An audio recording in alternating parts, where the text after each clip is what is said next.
علی کچھ سوالات پوچھنا چاہتا ہوں، جوابات دیجیے گا، ایک بات دیے رہے، کہا ہاں پوچھو۔ سوال جواب کا آغاز ہوا، پوچھتا ہے علی وہ کون سا ایک ہے جس کا دو نہیں؟ کون سا ایک ہے جس کا دو نہیں؟ فرمایا اللہ ایک ہے جس کا دوسرا نہیں۔ پوچھا کون سے دو ہیں جن کا تیسرا نہیں؟ فرمایا دن اور رات دو ہیں، ان کا تیسرا نہیں۔ پوچھا وہ کون سے تین ہیں جس کا چوتھا نہیں؟ فرمایا لوح قلم کرسی تین ہیں، ان کا چوتھا نہیں۔ پوچھا کون سے چار ہیں جن کا پانچواں نہیں؟ فرمایا توریت، زبور، انجیل، قرآن مجید چار ہیں، ان کا پانچواں نہیں۔ فرمایا کون سے پانچ ہیں؟ پوچھا کون سے پانچ ہیں جن کا چھٹا نہیں؟ فرمایا پانچ نمازیں، فجر، ظہر، عصر، مغرب، عشاء پانچ ہیں، ان کا چھٹا نہیں۔ پوچھا چھ بتائیے جن کا ساتواں نہیں؟ فرمایا زمین و آسمان 6 دن میں پیدا ہوئے، ان کا ساتواں نہیں۔ پوچھا وہ 7 بتائیے جن کا 8واں نہیں؟ فرمایا میرے رب نے 7 آسمان بنائے ہیں، ان کا 8واں نہیں۔ پوچھا وہ 8 بتائیے جن کا 9واں نہیں؟ فرمایا عرش کو 8 فرشتوں نے اٹھایا ہوا ہے، ان کا 9واں نہیں۔ پوچھا 9 بتائیے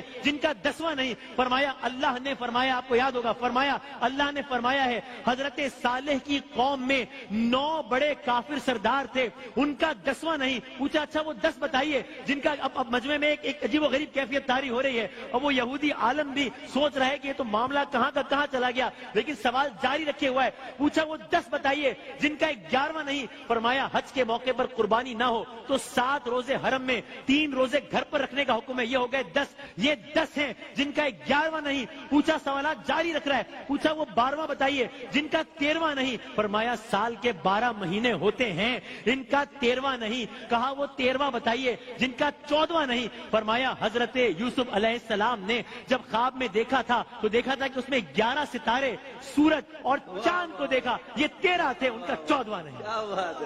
سارا منظر لوگ دیکھ رہے ہیں، حیران ہے، پریشان ہے کہ جتنی تیزی سے سوال نہیں ہو رہے اس سے زیادہ تیزی سے جواب آ رہے ہیں۔ جواب بھی اپنی کتاب سے نہیں آ رہے، توریت سے آ رہے ہیں۔ جواب سے پہلے یہ بھی بتا رہے ہیں کہ مجھے پتا ہے تیرے دل میں تو یہ ہے، لیکن اصل جواب تو یہ ہے۔ اب یہودی نے سوال کیا، حضرت دنیا میں ہر آدمی سوچ کر جواب دیتا ہے، آپ ایسے جواب دے رہے ہیں جیسے سارے سوال اور ان کے جوابات آپ کو ازبر ہو۔ حضرت علی نے جواب میں اس سے ایک سوال پوچھ لیا، کہا یہ بتاؤ، وہ اس سے یہ پوچھا کہ آپ نے تو سوچے بغیر جواب دے دیا۔ حضرت علی نے اس سے فوراً سوال پوچھا تیرے ہاتھ میں انگلیاں کتنی ہیں؟ فوراً بولا 5۔ کہا ارے تو نے بھی تو فوراً سوچے بغیر جواب دے دیا۔ کہا یا علی یہ کیسی بات ہے، مجھے معلوم ہے کہ میرے ہاتھوں کی 5 انگلیاں ہیں۔ مسکرا کر حضرت علی نے کہا کہ مجھے بھی یہ سارے علم ایسے ہی ازبر ہیں جیسے تجھے یہ معلوم ہے کہ تیرے ہاتھوں میں 5 انگلیاں ہیں۔ کیا بات ہے مولانا۔